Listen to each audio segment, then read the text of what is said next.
Saya sering kedatangan tamu, pasien, ada yang datang ke rumah saya sakit jantung, ada yang sesak nafas, sambil sesak nafas begini, saya sambut dengan baik, Bapak mau minum kopi, apa minum kopi? Enggak, saya tawarin yang lainnya. Ya, bersama istrinya datang, saya dilarang dokter minum kopi Pak Ustadz. Oh, dokternya gila Pak. Dokternya gila ya, melarang minum kopi. Kebingungan, istri saya juga melarang saya minum kopi. Ibu kok kejam amat Bu? Saya sindir seperti itu. Ibu kok kejam amat Bu? Kok Bapak nggak boleh minum kopi? Bingung. Karena memang diwanti-wanti sama dokter, jangan minum kopi.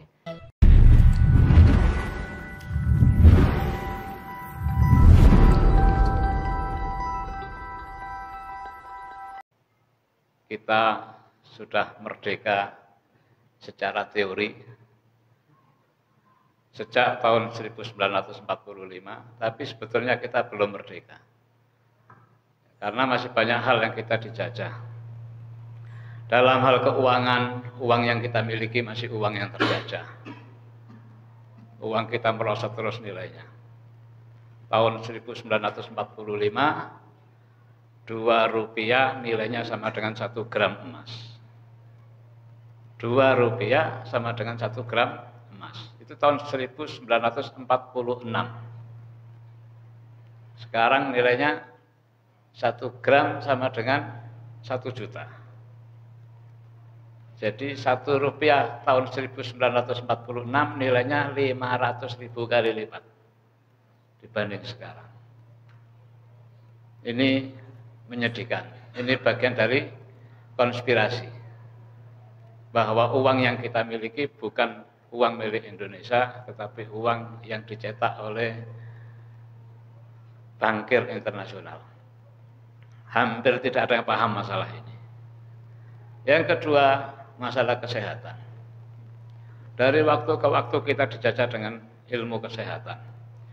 Ilmu kesehatan dibikin semakin rumit. Padahal zaman dulu, zaman kakek-kakek kita, untuk hidup sehat itu sederhana, sangat sederhana. Menangani berbagai penyakit sederhana.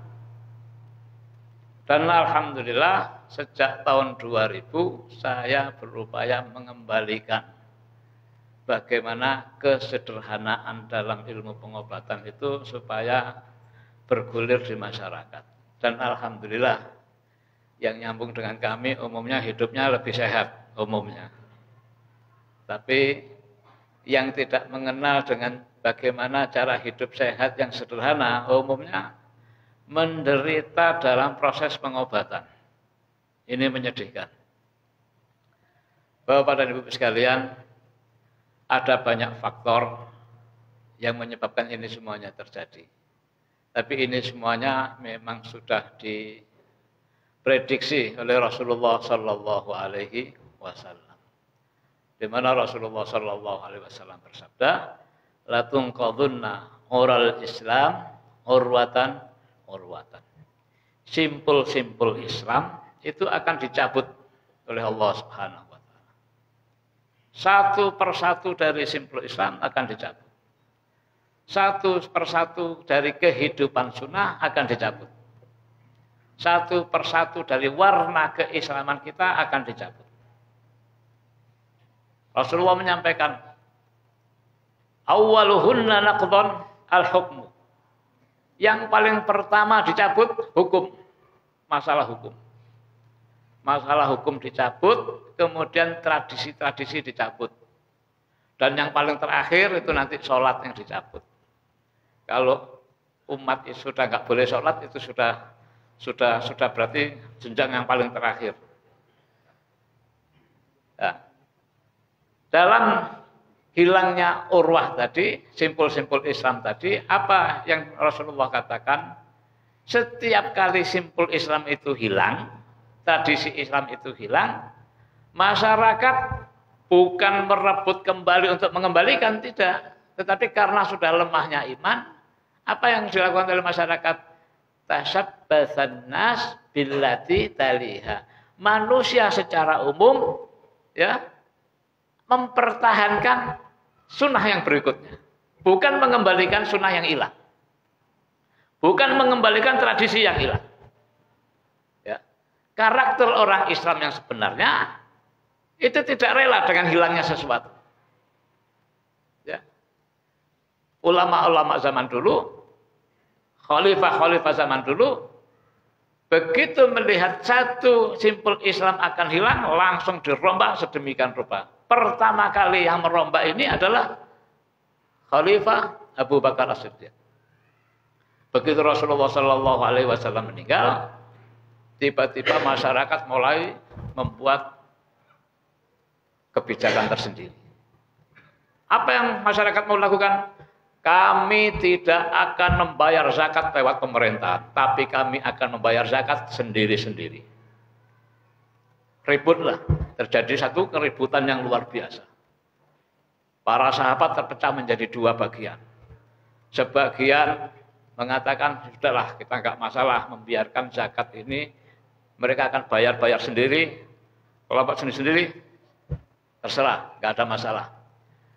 Sampai Umar bin Khattab, ya, sahabat Nabi yang paling keras, sudah mulai mundur. Sudahlah, saya akan mundur daripada pecah umat ini. Lebih baik saya membiarkan mereka bayar zakat sendiri-sendiri, tetapi zakat itu tidak dikumpulkan oleh amil zakat yang ditunjuk oleh pemerintah. Semua sudah goyang. Tinggal Abu Bakar As-Siddiq. Ya, Abu Bakar As-Siddiq bertahan. Abu Bakar mengatakan, demi Allah, saya akan perangi semua yang melawan untuk membayar zakat lewat Baitul Mal. Katanya Abu Bakar. Umar mengatakan, hei Abu Bakar, kau akan memerangi umat Islam? Iya. Siapapun yang tidak mau mengikuti petunjuk Nabi, apalagi dalam hal ini zakat adalah rukun Islam, maka demi Allah saya akan perangi mereka. Walaupun kau sendiri. Dijawab oleh Abu Bakar, ya. Walaupun saya sendiri, demi Allah akan saya perangi, entah saya menang atau saya akan syahid. Itu karakter ulama-ulama zaman dulu. Jadi kalau ada simpul Islam hilang, mereka tidak akan ridho. Ya, mempertahankan dan memerangi, lebih baik mati daripada sesuatu ini hilang. Nah sekarang ini kita sudah kehilangan banyak hal. Banyak hal, saya bisa sebutkan satu persatu, sangat banyak hal kita kehilangan. Dan anehnya hal-hal yang hilang ini sudah kita nikmati begitu saja tanpa ada sesuatu yang sepertinya hilang. Kita sudah menikmati dengan kehilangan itu. Seakan-akan sesuatu yang hilang itu sudah biasa, sudah lumrah, sudah kita tinggalkan sekian lama. Dan kita generasi-generasi yang baru sudah nggak tahu lagi bahwa ada tradisi yang sangat baik yang mulai dikikis. Ini menyedihkan. Ya, begitu Abu Bakar mempertahankan seperti itu, subhanallah, Allah memberkahi.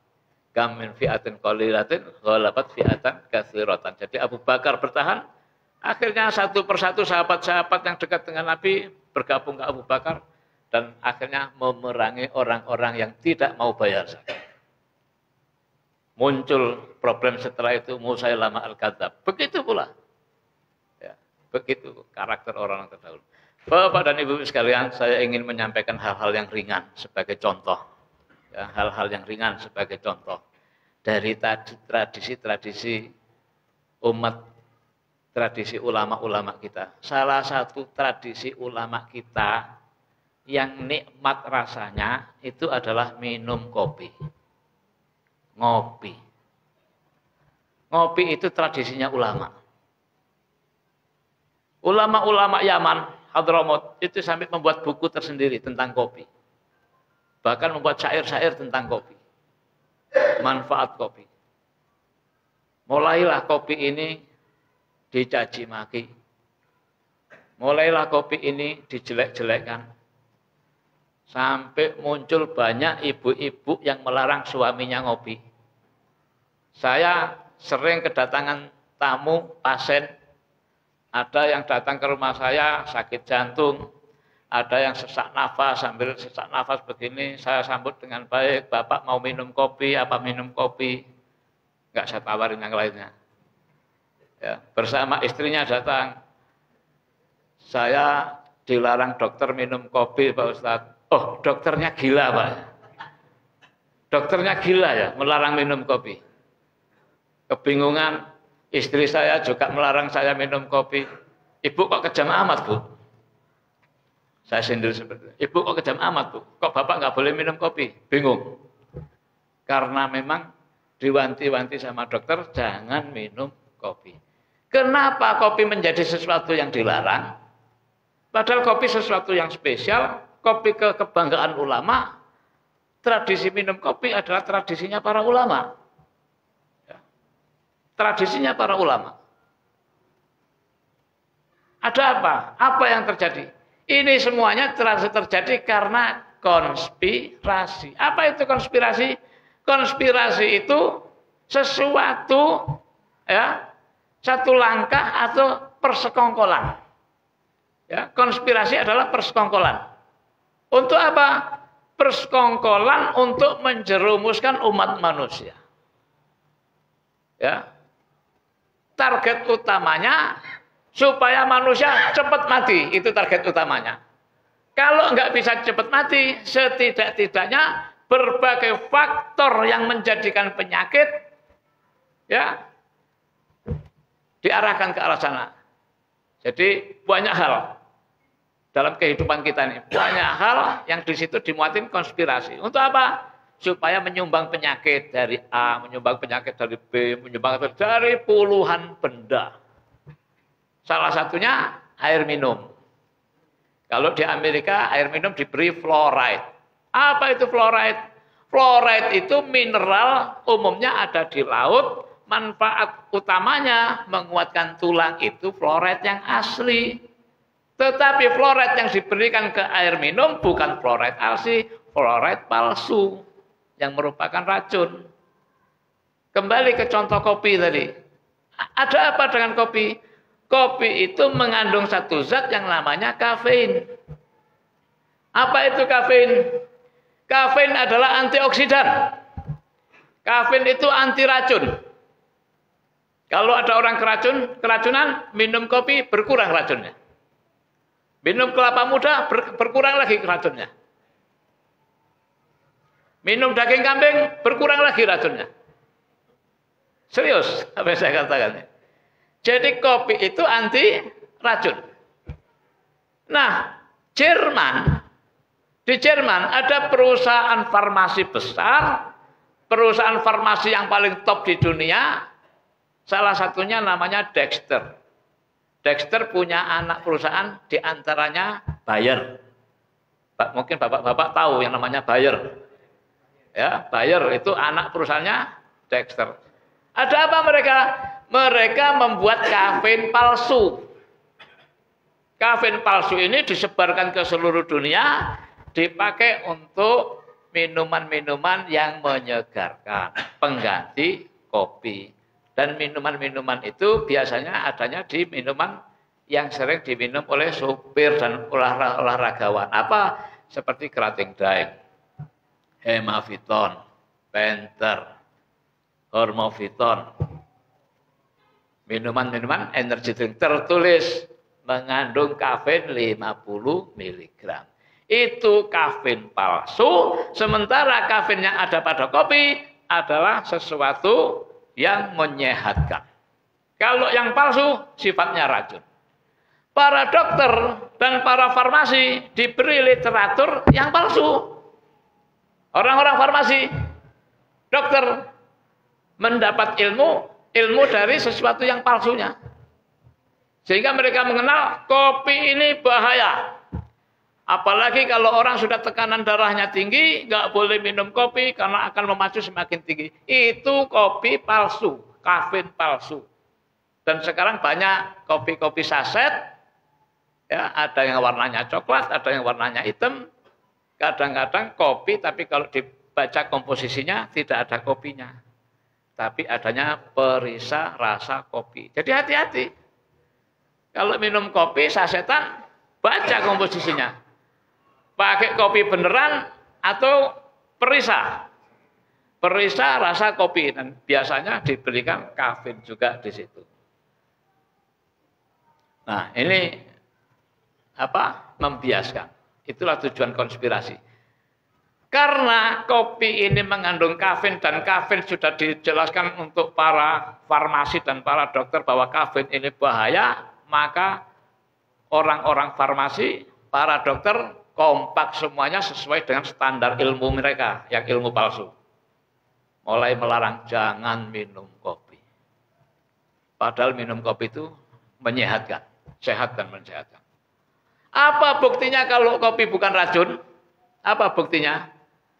Racun itu kalau dikonsumsi menghasilkan efek. Apa efeknya?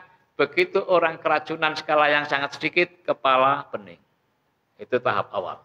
Kadang-kadang tenggorokan jadi nggak enak, ganjel. Itu tanda orang kalau keracunan kecil. Kalau makin berat, nggak bisa nafas. Ya. Terus kopi bagaimana?